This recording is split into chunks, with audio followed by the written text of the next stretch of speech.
In June of last year, the Surgeon General, Vivek Murthy, made a statement explaining that excessive social media use is a significant factor contributing to the rise of depression, anxiety, and other mental health issues among teenagers in the United States, prompting concerns about the potential harms of these platforms of young people's well-being. As a parent, this does hit home for me.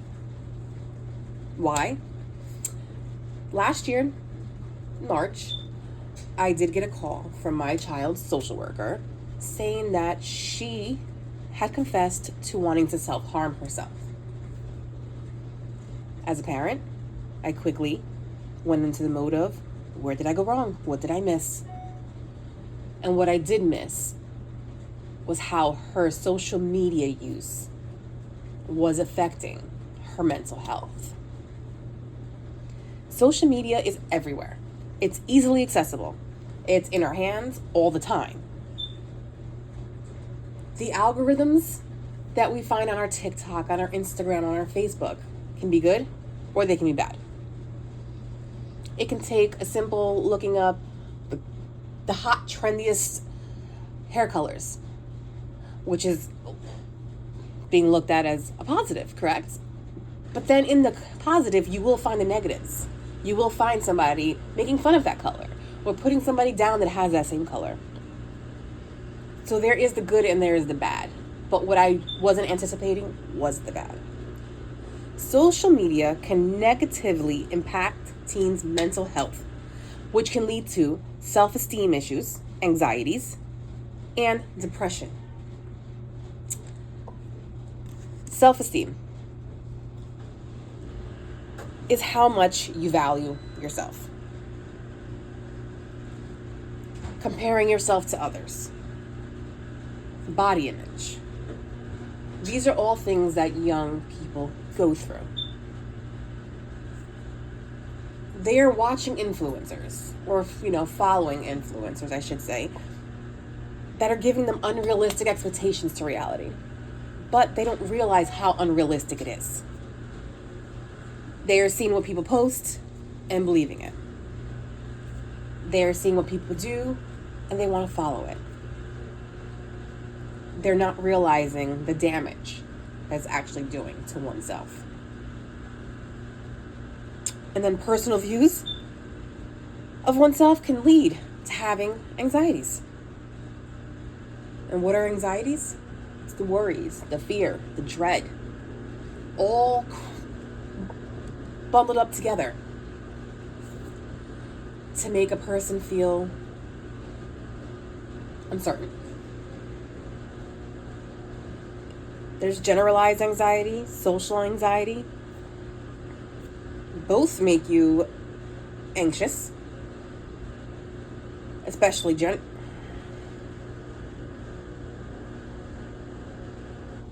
generalized. You're trying to live up to somebody else's standards. See other people around you. Social anxiety comes into play by not being able to have a simple conversation with a person face to face. See, when you're on TikTok or you're on Instagram and you're posting something and you're communicating with your followers via their comments, you're not looking at them directly in the face of the eye. Therefore, it might be easier to have a conversation. But in the real world, to have a conversation, you have to look somebody in the face and talk. And that is where they're lacking. Their anxieties of talking to somebody causes them panic disorders, being made fun of. What if I post the wrong thing and everybody will laugh at me? Or everybody in school might see this and laugh at me. Or we've all been young and we've been in a classroom where it was completely silent and something drops and then everybody looks to see what happened.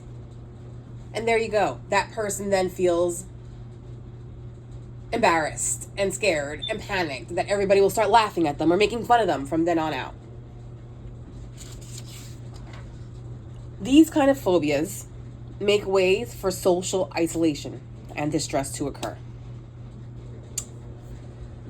According to a survey done by Pew Research in April of 2022, it shows that roughly 3 in 10 teens say it makes them feel like their friends are leaving them out of things or feel pressure to post content that will get lots of comments or likes. And 23% say that what they see on social media makes them feel worse about their own life. Those are some scary numbers. And that is where you see the depression set in. Because it's showing the kids, or not showing the kids, it's making the kids feel as though they don't fit in.